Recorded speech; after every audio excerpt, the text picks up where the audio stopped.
Ooh, there's a secret ingredient in this one that makes it really good. Top 10. This is one of the top 10 macarons. I say that about all of them, but this one's good. For macaron filling recipes and advice, subscribe to my channel and hit the bell to be notified when I post a new video. Am I stupid? Okay, I guess I'm wearing a pink shirt with a pink background. I look like a talking head.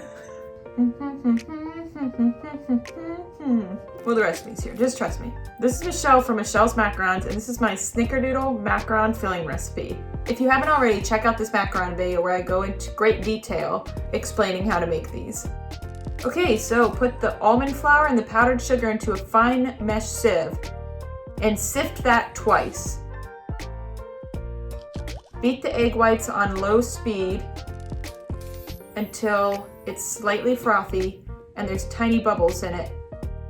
Then, without stopping the mixer, add the cream of tartar and let that go until it's a little frothier and there's lines in the egg whites. Then, without stopping it, add the granulated sugar and kick that up to high speed, as high as it'll go. And let that go until stiff peaks form. Okay, so stiff peaks. Really stiff peaks. It should clump up in the whisk attachment. Yeah, that looks good. Sift a third of the powdered sugar and almond flour mixture and fold it 10 times.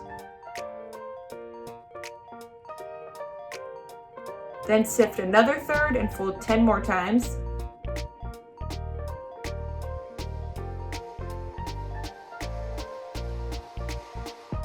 Then sift the last third and fold it 20 more times.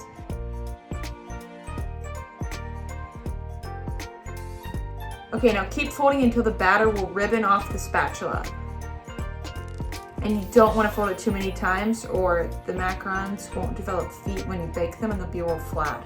If you want more details on how many times to fold it, go to this recipe.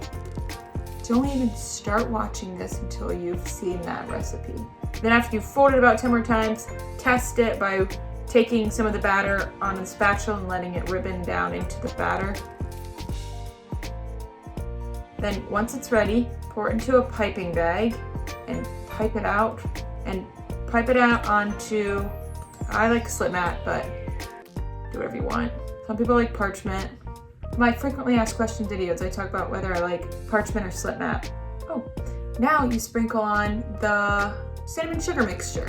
This really adds a nice crunchiness to the outside. And sprinkle that on there and slam the tray down a little better than that. Slam it a couple times, pretty hard.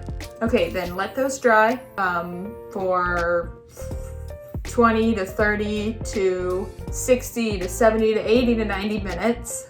And you'll know they're ready when you can lightly run your finger across them and it doesn't stick to your finger. Once again, you can look at this video and I talk about that. Now, while they're drying, you're gonna melt the white chocolate before you start making the rest of the filling because you need to let this cool a little bit so it doesn't melt the butter. So measure that out. Okay, melted, good.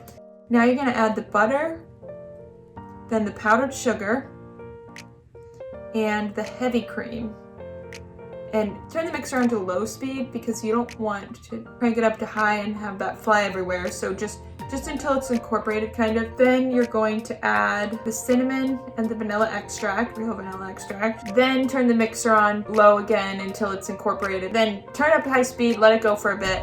Then turn it down to like low, medium. And now you're gonna add the white chocolate that's been cooled a little bit, but you can't let it cool too long because it will harden again. But if that happens, just try to melt it a little bit more. So watch the white chocolate and make sure it doesn't harden before you add it into the buttercream. So pour it slowly into the buttercream while the mixer's going. Because you don't want to hit the cool buttercream mixture and harden too quickly. So you want it to be mixing on a low, medium, low speed so that it's really mixing it in there while you're pouring. I'm so bad at explaining things, so why did I think a video would be a good idea? Okay, just watch what I'm doing. Okay, then turn it up to high speed and whip it until it's light and fluffy. After the macarons are dry, bake them and then let them cool completely. After they've cooled, you can pair them up into twos and then start piping the filling onto them. Now, you're going to pipe it into the shells. Make sure you leave a little room around the outside so it doesn't overflow. And this one's a little more sweet, so I don't like to put too much filling in here for this one. There you go, put the lid on and just push it down a bit. There you go, now fill them all. And then put the lids on them. Lids, cookies, caps, whatever. And there you go. Snickerdoodle Macaron Filling Recipe. Check the link in the description for the full recipe. And don't forget to join the Michelle's Macarons Facebook group where you can connect with other macaron bakers and get answers to your macaron and baking questions. If you enjoyed this Snickerdoodle Macaron Filling Recipe, like, subscribe, and hit the bell to be notified when I post a new video. Check out these other macaron filling recipe videos.